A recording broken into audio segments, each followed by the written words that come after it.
Hey guys, it's Kelly.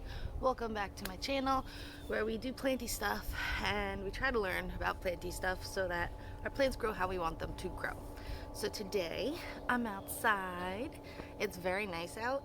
Not nice enough to not wear a sweater, but still nice out. And I'm starting to at least set up some of my planters with soil um, so that I can put some flower seeds in it with the nieces and nephews, and then hopefully we get flowers.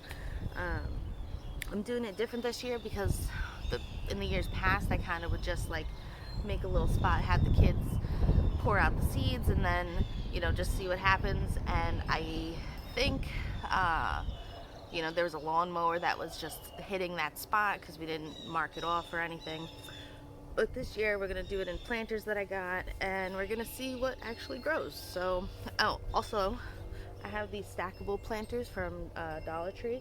I haven't seen them this year. I bought these 2 years ago, I think, or a year ago. I'm not sure, but I haven't seen these yet in my local stores. I don't know if they're gonna come or not. But I have four of the terracotta, four of the blue, and four of like the beige color.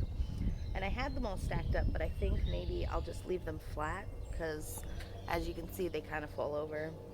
Maybe they won't with the dirt, but it is still really windy, so maybe I'll just leave them flat for now and then later on stack them, or not, who knows.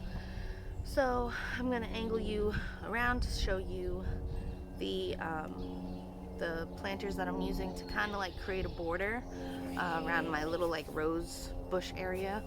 And yeah, we're gonna do it that way this year. I was gonna get bricks, but the bricks always end up sinking, get covered. They like erode relatively easy. Can you guys hear the plane? I don't know. It's one of those trick planes that they do loops and stuff. So yeah, we're gonna do that. Alrighty.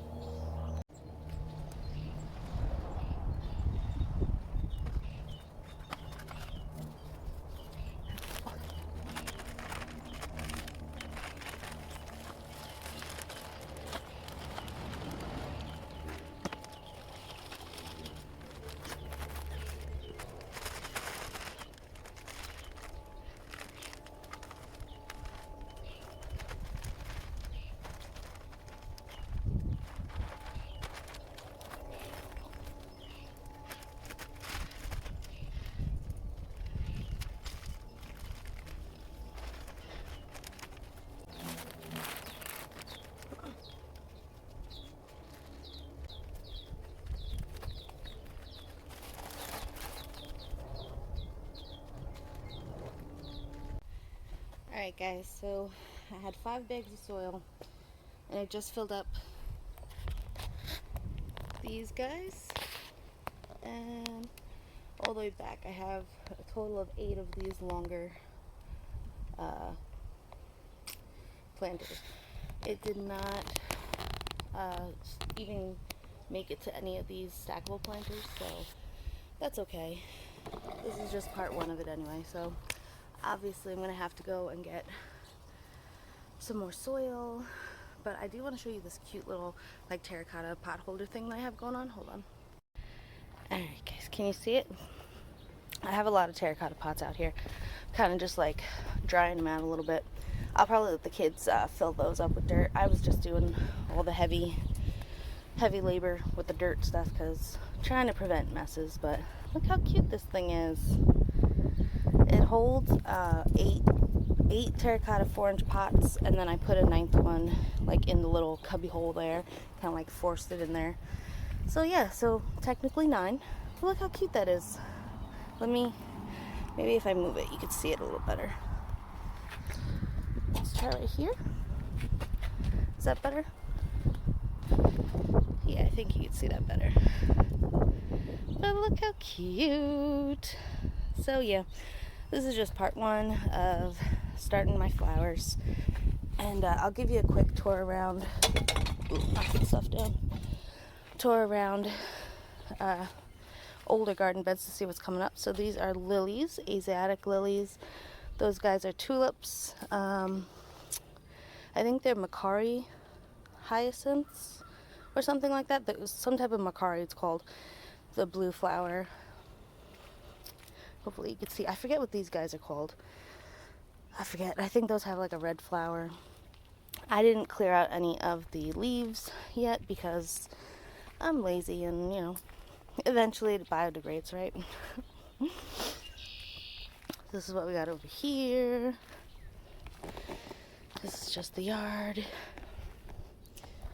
We have my azalea bushes that are still alive. We also have to clean up the yard. We have some daffodils starting to pop up. And yeah, nothing else has sprouted anything yet, but it's cute. I could bring you to the front yard actually. See what's coming up there. My rose bushes. Somebody bent, or maybe it's the wind, bent my rose bush. But we have a crocus. First flower this season. I think it's a crocus. I have a couple of those popping up here and there. Daffodils, some tulips.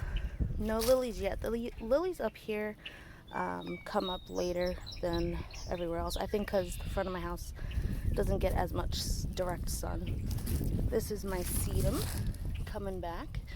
This is what it was last year. It was very pretty flowers.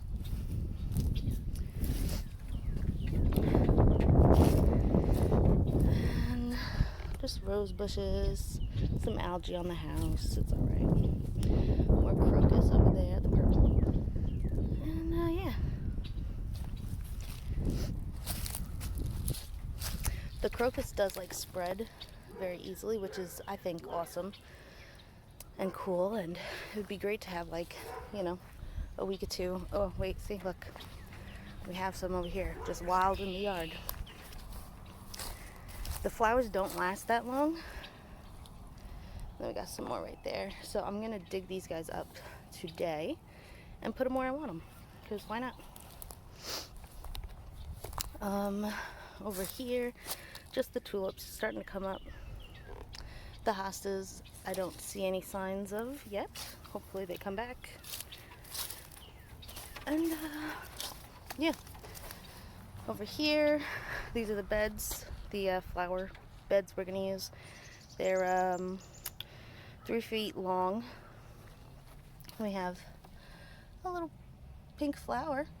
Not sure from what. I don't think that's a bleeding heart. I'm not sure what that flower is. But we got tulips coming up, daffodils. We got a hyacinth coming up. I believe these guys are going to be purple or blue. Got another one. And yeah. So this is just what it looks like. Like I said, there's mess. This is why I do all the heavy lifting stuff before the kids get here. This is a yellow rose bush. And that one's doing really well. I'm excited. I'm probably going to add another like 1 or 2 rose bushes in here. Just because I feel like there's a lot of space. But we'll see. Who knows? And yeah, so that's it. This is part 1. These are going to be the containers I think I'm going to use for like my tomatoes and vegetables. I don't think I'm going to be putting anything into the ground. I think we're just going to be doing a container garden this year. And I might use these guys actually. Ooh, sorry, I dropped you a little bit. For vegetables. I don't know. If anybody has grown vegetables in these and have been successful, let me know. But yeah, that's it. So I guess until next time, relax, plant, and peace out.